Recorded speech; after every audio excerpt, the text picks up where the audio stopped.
Армения отдаляется от Москвы. Что будет с базой РФ в Гюмри? В 2023 году Азербайджан, угрожая военным решением, смог установить полный контроль над Нагорным Карабахом. Жившим в регионе армянам пришлось бежать. В Ереване считают, что Кремль мог прийти на помощь Армении, но не стал этого делать. Премьер Никол Пашинян на этом фоне заявил, что его страна выйдет из ОДКБ. Все больше вопросов вызывает и расположенная в Армении российская военная база в Гюмри. Ереван может потребовать от Москвы убрать военную базу из Гюмри. После выхода Армении из Организации договора о коллективной безопасности, 102-я российская военная база в Гюмри, вероятно, не останется в Армении, даже в рамках российско-армянской договоренности. Военная база в Гюмри в принципе не зависит от ОДКБ. Это двусторонние отношения.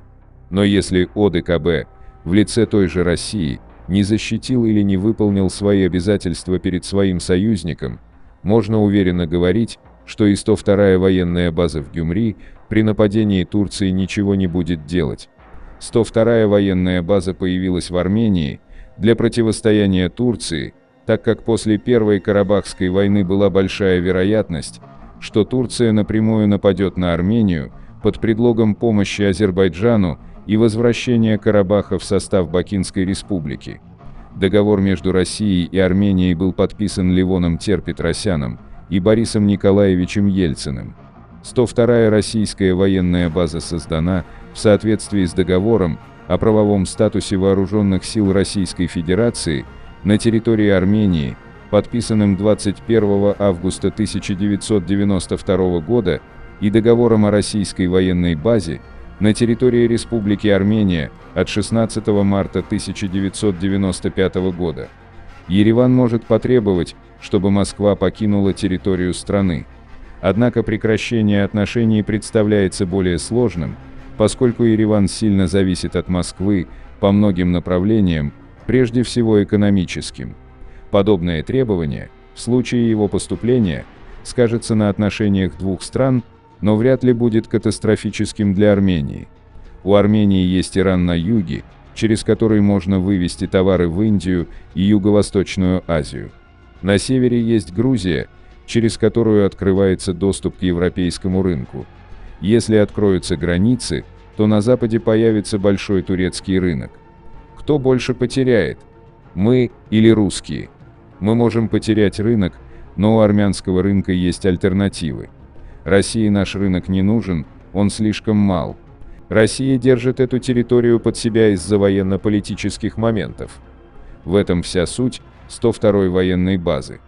Помню интервью Давида Шахназаряна, бывшего директора СНБ Армении, который говорил журналисту, что турецкие генералы, считавшиеся круче президента, поговорили с американским генералом о нападении на Армению.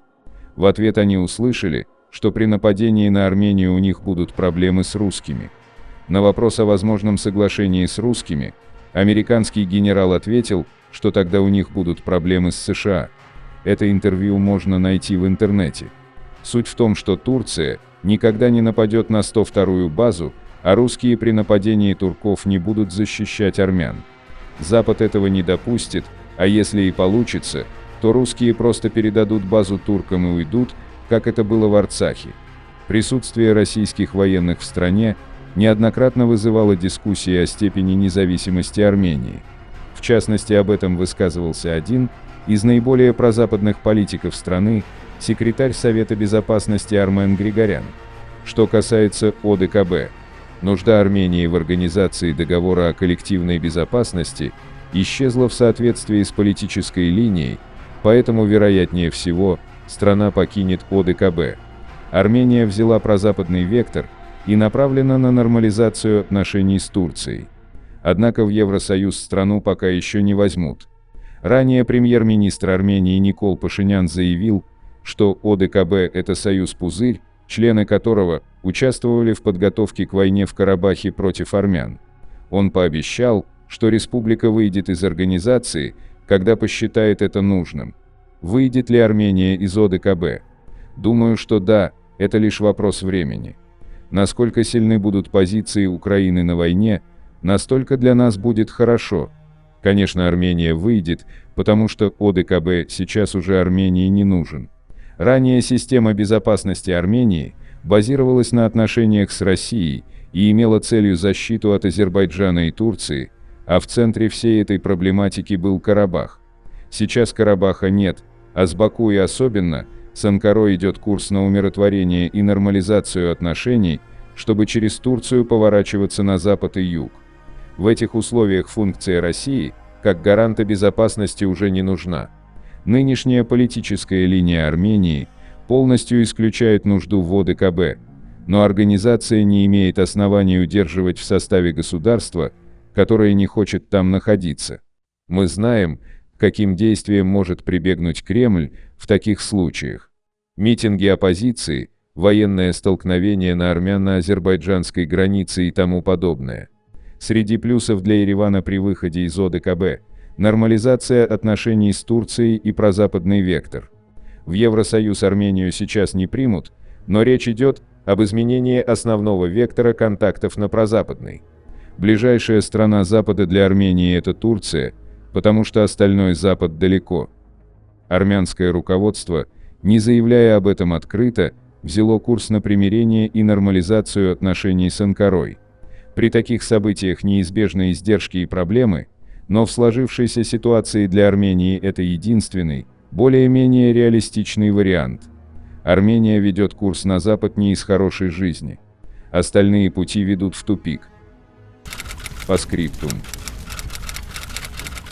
Алиевский режим требует от Армении провести референдум о внесении изменений в Конституцию.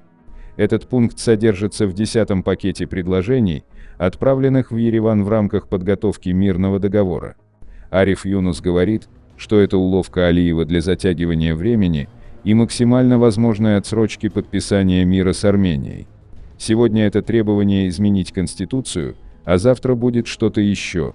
Кроме того, последние фейки Министерства агрессии Абширона о якобы обстрелах с армянской стороны – это заказ России, которая не оставляет попыток расшатать обстановку в Армении руками Алиева и армянской оппозиции. То есть, он сам, являясь агентом Кремля, кто получил зеленый свет от Путина, еще и упрекает правительство Армении в том, что якобы Пашинян выполняет приказы Путина. Такого абсурда можно было только от Алиева услышать. Всему есть предел, даже деградации. Одно могу сказать, пока в Азербайджане президентом является Алиев, у нас никогда с этой страной не может быть мирного сосуществования. Он все время будет искать причины для войны с Арменией.